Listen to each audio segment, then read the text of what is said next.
talking about so much today. New Hampshire primary, lots to talk about, predictions. We still have my little brother Paul on the phone, who's a political expert. I'm definitely the political expert. You want to call the program, you can do it right now. 786-633-5927, 786-633-5927. accidentlawfirm.com. Text line is 786-3774-MEN, 786-3774-MEN. I'm going to reset everything right now. Now, Paul, we're talking about a lot of things here. We're talking about the New Hampshire primary. It's tonight. This is the big contest right here. We've already had Iowa, but Iowa was muddled. It was confusing. We're not sure exactly what happened. Certainly, I'd say, let's just say that Bernie Sanders, in my opinion, Bernie Sanders won, but it did no worse than tie with Mayor Pete. They got the same amount of delegates at 11, I believe, so that's fine. Now, there's a bunch of meta questions going on right now. Number one, who wins New Hampshire tonight? Number two, if Bernie Sanders wins, that's 2 in a row, with Mayor Pete dropping so fast, can anybody beat Bernie Sanders? We'll talk about that. But the other thing is, I want to spin it forward, and what happens going forward? We've got Mayor Bloomberg in the mix, Super Tuesday coming up, we've got South Carolina, Nevada, all these contests are out there, and Tucker Carlson had interesting comments. I'm going to tee this up real quick, and then I'll get right to you. This is FoxNews.com, and I heard a little bit about it on his show last night. FoxNews.com, Tucker Carlson, 4 hours ago, headline, Tucker Carlson, Bernie or Bloomberg, the Democratic Party will never be the same after the New Hampshire primary. Pull quotes from Carlson's piece. Quote, stop Bernie. That is the focus right now in Democratic circles in Washington. That's really all they're thinking about. They fear Bernie more than Trump. Wow, unquote. Now, the other pull quote. Quote, let's be honest. The Democratic contest as of now is between Mike Bloomberg and Bernie Sanders. That's a disaster for the Democrats. The party can either nominate Bernie and go full socialist or steal the nomination from Bernie and face some sort of real cataclysm at the convention in Milwaukee and beyond Milwaukee, unquote. Paul, come on in on this. What is your analysis of that? Do you agree with Tucker Carlson? What do you think of that? I think Tucker Carlson pretty much nailed it. And one of the big problems that he just alluded to there, that Tucker alluded to, is if you do something that the Bernie Sanders supporters feel is unfair to Bernie Sanders, there is probably a very likely chance that they will abandon you in the general election and go and either vote for the president or else just sit it out. So the Democrats are in a way stuck, and that's what we're seeing with the developments today. Mayor Bloomberg might not be viable for very long, but it is an existential problem for the Democrats, and it's going to get a lot more interesting after we see the results tonight in New Hampshire. Well, and the thing of it is, and I'll say this, I don't think that, in my opinion, I don't think that Mayor Bloomberg was ever viable. You had none less than Governor Chris Christie on this week a couple weeks ago saying, listen, there's no chance, zero chance that Mayor Bloomberg ever gets elected in the Democratic primary. And let's detail why. Mayor Bloomberg has run and won as a Republican. I think he's run and won as an independent. Now he's a Democrat. And this is not my words. This is, I believe, if I'm recalling correctly, in my opinion, my paraphrase, Governor Chris Christie said, nobody trusts Mayor Bloomberg. That's number one. Number two, we don't have a Democratic Party of JFK or Bill Clinton. We now have a Democratic Party of AOC. We have a Democratic Party of impeachment. That's where the Democratic Party is. Mike Bloomberg, super successful business person. Mike Bloomberg, former 3-time governor of New York, but very much of a business person, pragmatic. I mean, but also has huge criticism, massive criticisms of some of his policies. And we'll just table that for right now. It doesn't fit in that party.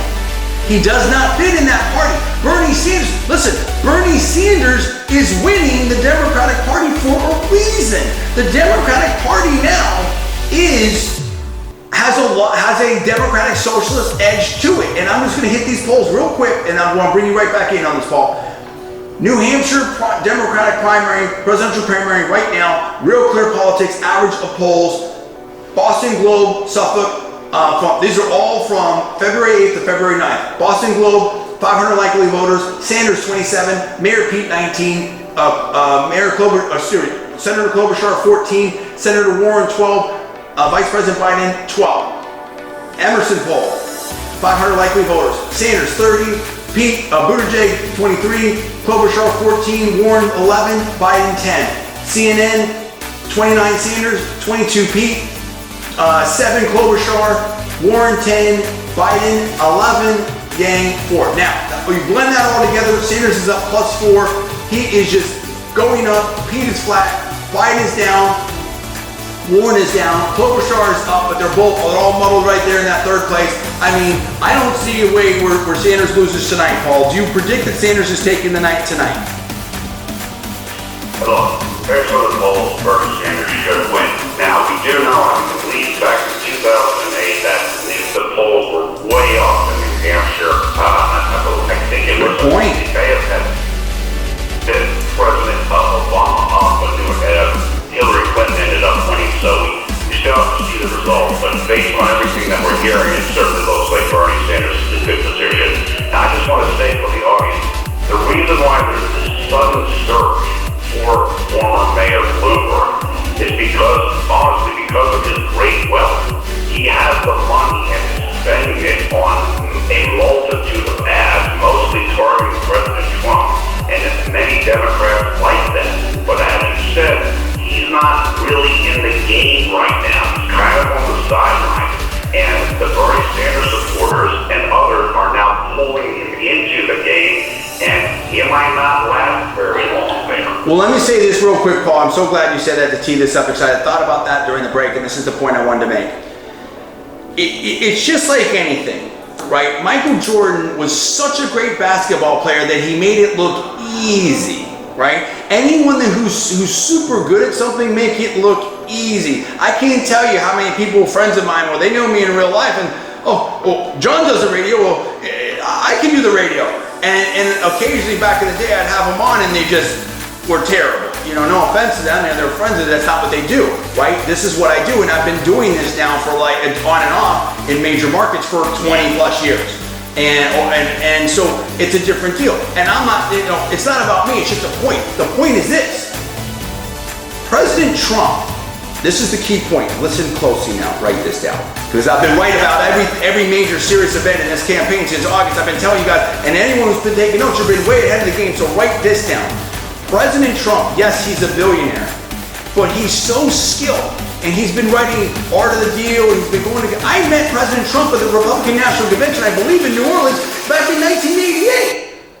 No later than 92 is when I met him. So he's been in this game for a while. He's been a global star. He's a reality star. He is so skilled, and he's so skilled at people. He is someone that can be a billionaire and a mega global star. And yet, when you're one-on-one with him, fantastic. Only person in the room, just like Bill Clinton, but in a different way, right? Bill Clinton, extremely skilled. No matter what you want to say about Bill Clinton, extremely skilled politician. So President Trump, super duper skilled in that way. We're gonna hit this more in the next segment, but I'm gonna tee this up. But the fact that he's a billionaire, you have another billionaire like Tom Steyer. Oh, I can do that. Mayor Bloomberg. Oh, he's a billionaire. Oh, I can do that. I'm a bigger billionaire. I was more successful. So you think in your head, I've been mayor of New York, you think in your head, I can do this too. I'm not in their head, but I'm just guessing. They think they can do it too. Now they're in the arena, in the real presidential candidacy arena, and they're getting just punked because this isn't what you thought it was. This isn't anywhere near as easy as you thought it was. This is something completely different. You have no idea what you're doing on this level. Paul, do you agree with that very quickly as we go to the break? Everybody thinks they can play like Michael Jordan until they get on the court. Right, exactly. We'll talk more about that because that's a very, very important point about the billionaires, and that came up in the debate. We will, and Mayor Pete's been hit on that to some degree too. We will hit that more on the other end of the segment. This is John Villarreal on the John Villarreal Show here on 1210 AM. The Man, the only station where you are the man. Be right back. If you want to join the program, you can do it right now and call in at 786-633-5927, 786-633-5927.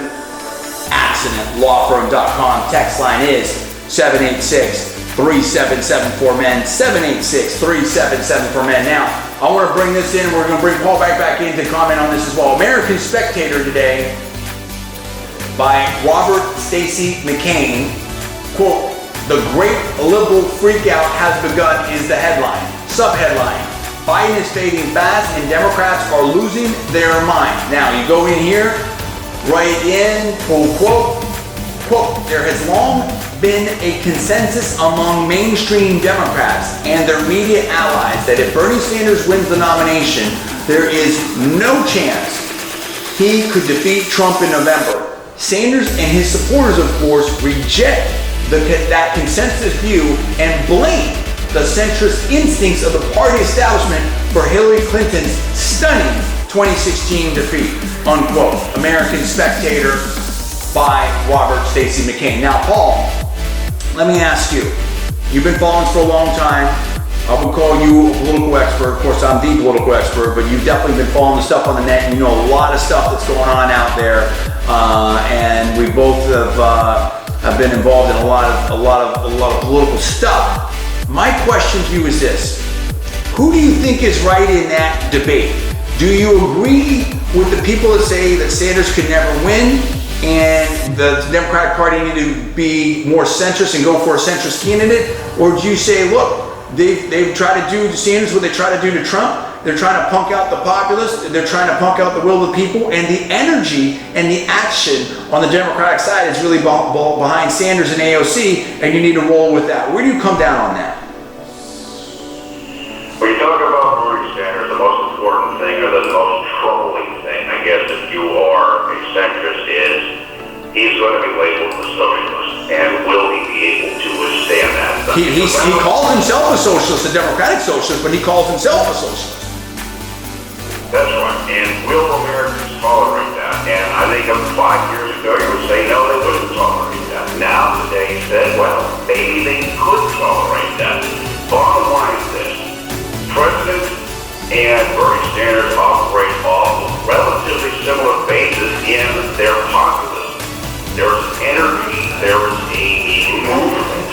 And so I do think that Bernie Sanders is viable in a regard that he does have a massive, deep base of support. And you can see it in his small donations, you can see it in the amount of volunteers that he has. People believe in him.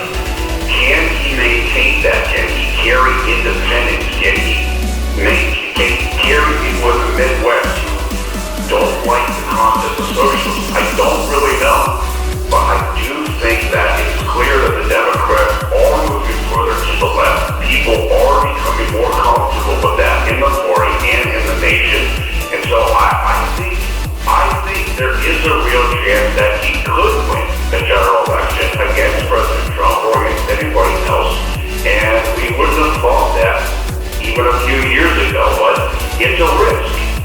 However, if you go with a centrist who is bland, somebody like maybe a Mayor Pete, you have no energy, you have no enthusiasm, you're just kind of trying to run out the string. And we saw a similar election like that in 2012 when a kind of wheeling President Obama was faced with a kind of milquetoast candidate on the right, and we saw how that one worked out. That doesn't always get the job done. And so, if you're the Democrat Party, you have to think very hard about this, because Bernie Sanders has energy, he has juice, and there's no denying that. Well, let me put it this way. My personal opinion as a political expert, I don't think Bernie Sanders can win a general election against President Trump. But I do agree with you in this way, that Bernie Sanders is way more viable today than we ever thought a candidate like a Bernie Sanders would be in the past. Remember, Bernie Sanders was, I think he still is, a quote-unquote independent. Bernie Sanders wasn't even exactly part of the Democratic Party for a while there. Bernie Sanders was basically the kind of candidate like a Ralph Nader was of the Green Party, 2 cycles ago, and would get 2%, 3%. I mean, it's just some infinitesimally small percentage. That is no longer the case with Bernie Sanders. And so you have our own Senator Rick Scott here that was on Fox and Friends, and this is FoxNews.com breaking an hour ago. Headline by Talia Kaplan. Headline, Rick Scott, to your point, Paul. Headline, quote, Rick Scott hopes Bernie Sanders is the Democrats' choice for president. We're all going to vote for capitalism, unquote. Now, I think that's going to be the choice. And I think it's going to be very stark. And certainly Bernie Sanders is way, way more viable today than he ever was. I still think Bernie Sanders loses massively, but the choice that the Democrats have now is, kind of to Tucker's point, and Tucker's a smart guy. Back in the day, I emailed him back and forth, and he's a very intelligent dude. He's someone that's been around Washington a long time. Obviously, his sister Margaret Carlson of Time Magazine, and I think they've been in Washington for quite some time. So he's someone that is pretty astute in general, but also astute in the ways of politics and parties. Now, to your point, I think there's been a broadening out of the American electorate, and we see this in other countries. And this is AOC's point way back. There's no real left in the country, which I don't agree with. But we see much broader political spectrums of parties in other countries. I think we've seen a broadening out for a long time, whether it was the Blue Dog Democrats or the Third Way or Purple Strategies or all these types of. There was such a push by both sides to have this centrist lane to fight for the 20% independents, the moderates, and there was almost a compression of the American electorate. And I think now you're seeing a broadening out where you see more people on the right, more people on the left, and broader spectrum thereof. That's my own read of it. At the same time, I think there's still a real core nucleus of the American population as center right.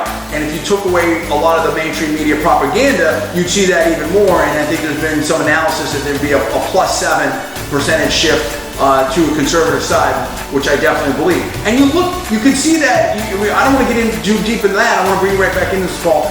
You see that with all the mainstream media attacks against Trump, which have been unending, nonstop. There was something like 95%, 100% of the coverage on Trump was negative on impeachment. And he's still standing, and his polls are up higher than ever. So the media has done everything. If you think the media has any power whatsoever, they've been full-blown against Trump almost without exception, with very, very minor exceptions. Fox News, although some people say, well, it depends on who we're talking about in Fox News, and we don't want to go into that right now. OAN, Newsmax, the OAN, Newsmax have much more limited distribution.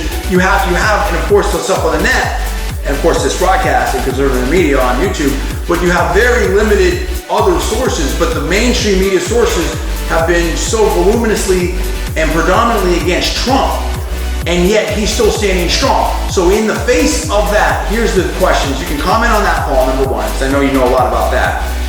And number two, this thing I'm going to set up for the next segment. Do you think that they're going to be straight up with Bernie, or do you think that the DNC is going to play some shenanigans here, or whomever, the powers that be? I'm not accusing anybody, I'm not alleging anything. Do you think that Bernie is going to have a chance to win this, or whether you're going to steal it from him? What are your thoughts on those two things? Well, I want to say this, as regards to will they do shenanigans against Bernie, one of the things that is not discussed enough is that because the Democrats are going to shift more towards tech and other elites, many people simply do not want Bernie Sanders to win. I'm talking about in the Democratic Party because his policies would impact their bottom line in a way that they don't want. And so that's not something that's not talked about very much in the media for, I guess, obvious reasons. Do I think that they are going to try to do things to stop Bernie Sanders? 100%. They already are trying to do that. They will continue to do that, but if Bernie Sanders wins New Hampshire, it's going to get a lot more difficult to do that because he will be the clear front runner, and good luck stopping the freight train. Well, that's the thing, and I'm going to tee this up for the next segment. I want to talk about how billionaires live in a different world, and you have more billionaires running on the Democratic side and funding the Democratic side than you've ever seen before, in my opinion. And I also want to talk about the schism in the Democratic Party between the billionaires and the elite, as you just talked about, and the socialist populist on the Democratic side. This is not reconcilable. This is not reconcilable. And we're going to talk about this and explain what this means in the next segment. This is John Villarreal for the John Villarreal Show on 1210 AM The Man, the only station where you are the man. Be right back.